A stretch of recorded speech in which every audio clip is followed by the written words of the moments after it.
This weekly recap is an episode of Extremes. I'll either be lambasting the film or praising it lavishly. You'll find no in between today. The first film of the week is another film that I really don't understand why I watched it. In Nemesis, chaos is rampant as information terrorists threaten to destroy order in society. Alex is a part man, part machine LAPD cop who is the best at what he does. His final assignment is to apprehend an old colleague who has stolen some data. However, there is more than meets the eye, and Alex must question his allegiance. Blimey, this film was pure trash. It's a shame because the premise really appealed to me, but the cheapness of its visuals, acting and writing are simply inexcusable. It's a toss-up as to which is worse here, the atrocious acting or the screenplay the cast are made to ham their way through. The overall effect is one of those cheap foreign movies that has had some really bad improvised dubbing added. Only this film isn't dubbed. I generally love cyberpunk as a genre, but what passes for a plot here is so inexplicable that the only reason I kept half-heartedly watching was out of a morbid pleasure in seeing just how bad this movie could get, how much it could borrow from much better films, and whether I would gain any understanding of it, which I didn't.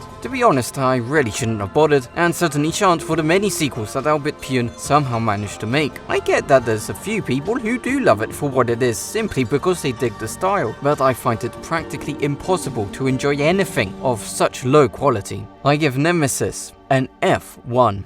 This next film is one of those films that proves that the Oscars are nonsense. Chariots of Fire. In the class-obsessed and religiously divided UK of the early 1920s, two determined young runners trained for the 1924 Paris Olympics. Oh my days, this was so boring. I'm not going into any mega depth in my review for this film because there genuinely isn't anything to talk about. I guess once you see one sports movie, you've seen them all, since they all follow the same tired tropes and themes. It's very difficult for me to find any sports movie interesting, but the blandness of this film's narrative and presentation is honestly one of a kind. The running scenes are underwhelming, the dramatic scenes are ungripping, and the music is horrendous, despite it inexplicably being one of Vangelis' most recognizable scores. I'm not even shocked it was such a huge Oscar winner, I'm just disappointed people won't stop talking about it when it's such a miserable experience. I give Chariots of Fire a D1.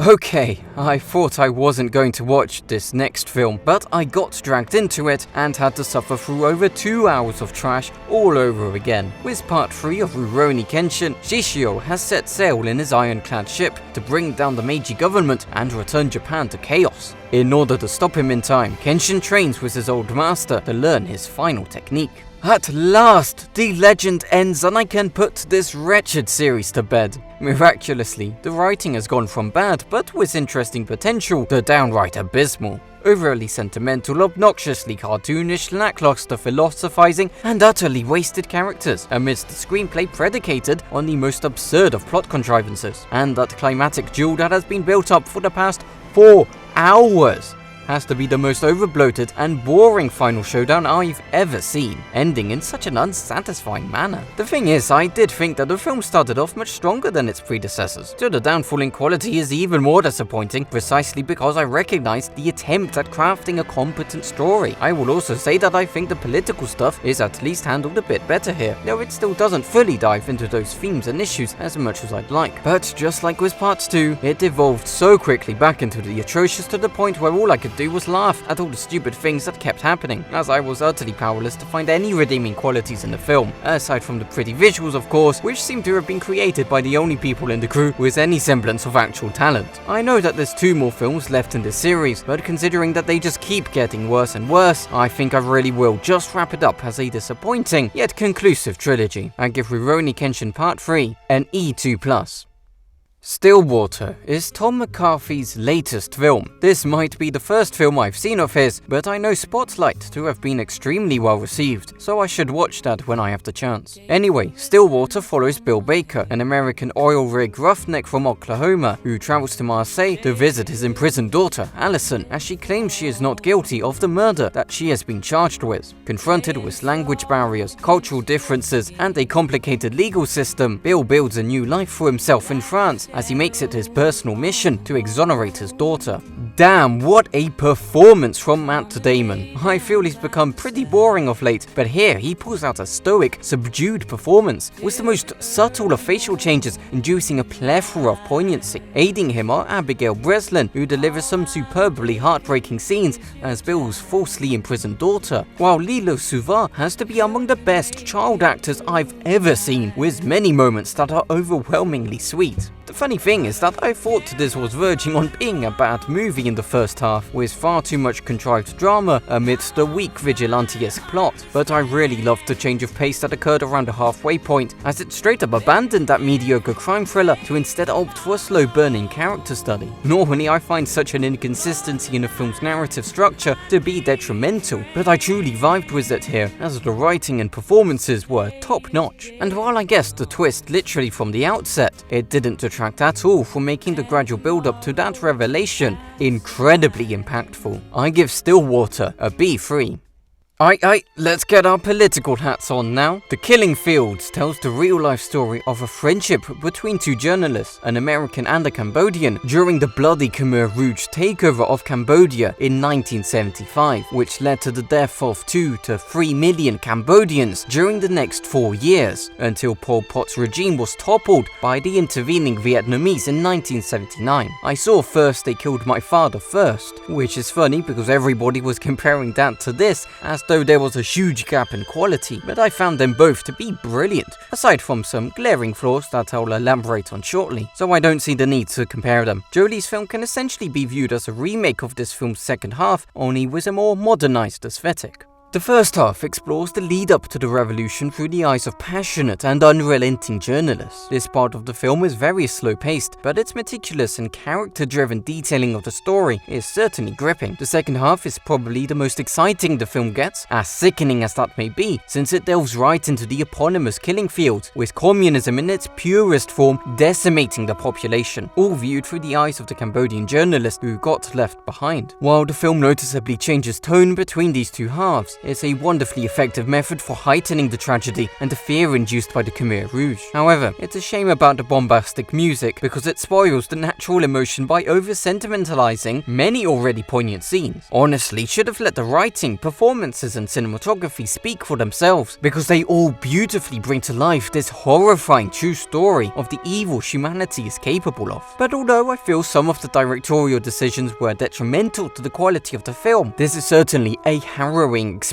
and unfiltered account of one of recent history's most brutal events, making it the definitive film of the Cambodian Communist Revolution and its inevitable consequences. I give The Killing Fields a B3.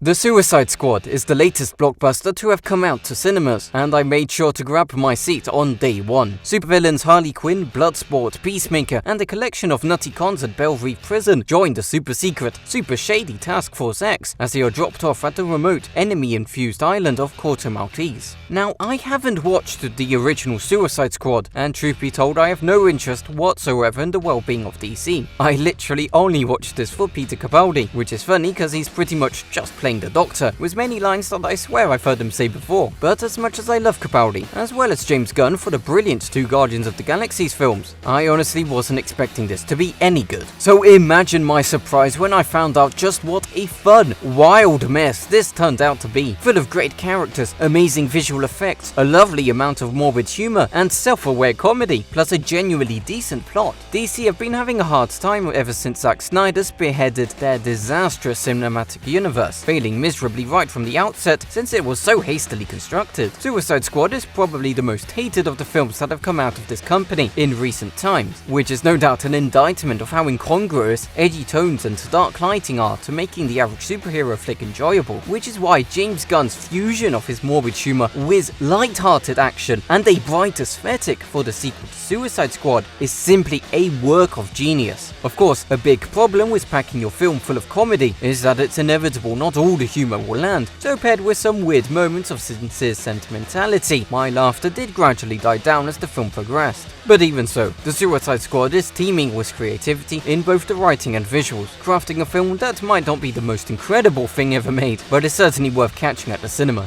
I give the Suicide Squad a C4+. But what's weekly recap without at least one 5-star film? Fret not, for I shall now leave you with a most unexpected masterpiece, The Talented Mr. Ripley. Tom Ripley is a calculating young man who believes it's better to be a fake somebody than a real nobody. Opportunity knocks in the form of a wealthy US shipbuilder who hires Tom to travel to Italy to bring back his playboy son Dickie. Ripley worms his way into the idyllic lives of Dickie and his girlfriend, plunging into a daring scheme of duplicity, lies, and murder.